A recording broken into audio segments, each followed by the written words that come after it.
En République démocratique du Congo toujours, le 15 août dernier, le gouvernement kényan a choisi un consul pour la ville de Goma, une ville qui est aujourd'hui sous le contrôle des rebelles du M23.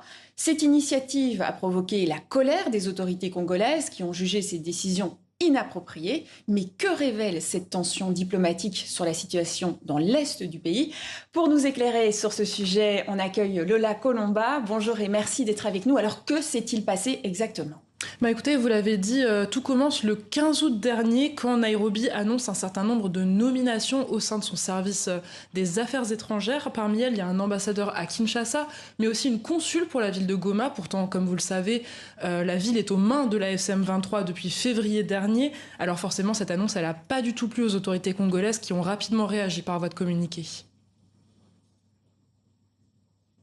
Démocratique du Congo appelle à la prudence et au discernement dans la communication publique afin d'éviter toute incompréhension, spéculation ou apparence de légitimation de l'occupation illégale en cours. Voilà, parce que l'enjeu derrière cette initiative, c'est bel et bien ça, c'est la reconnaissance de l'administration parallèle installée par le M23 dans le nord et le sud Kivu. Depuis, Nairobi a un peu rétropédalé en publiant un communiqué dans lequel ils assurent qu'ils vont bel et bien soumettre cette nomination à Kinshasa, comme le droit international l'impose. Mais quand même, pour le docteur en sciences politiques Bob Kabamba, le message pour les autorités congolaises était fort.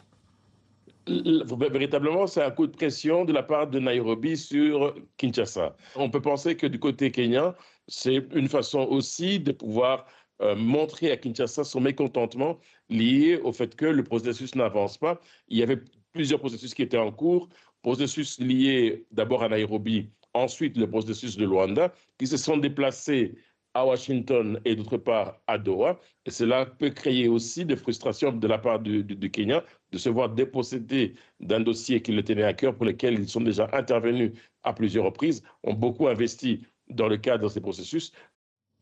Et le problème, c'est que le Kenya n'est pas le seul pays à tenter d'établir des liens avec la zone occupée. Oui, le 10 juillet dernier, c'était l'Ouganda qui rouvrait sa frontière de manière unilatérale avec la RDC au niveau du poste frontière de Bunagana. Et c'est une décision qui, là aussi, avait beaucoup contrarié les autorités congolaises. Alors, comment interpréter ces initiatives? En fait, selon les experts qu'on a interrogés, c'est vraiment l'intérêt économique qui prévaut.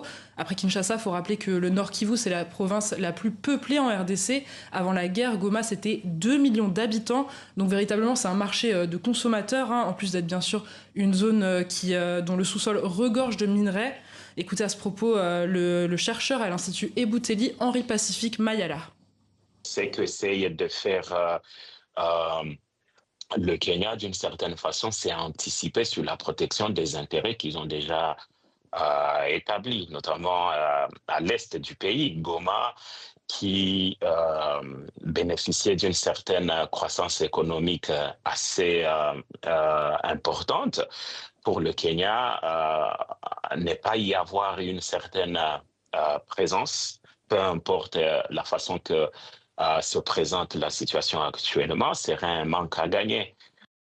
Voilà, et puis rappelons que les négociations qui sont menées à Doha, pour l'heure, elles ne sont pas vraiment suivies d'effet sur le terrain, puisque jusqu'ici, les affrontements se poursuivent entre le M23 et les forces armées congolaises. Il y a encore une dizaine de jours, ces dernières accusaient le mouvement rebelle de nouvelles attaques, notamment autour de Moulamba, dans le sud Kivu.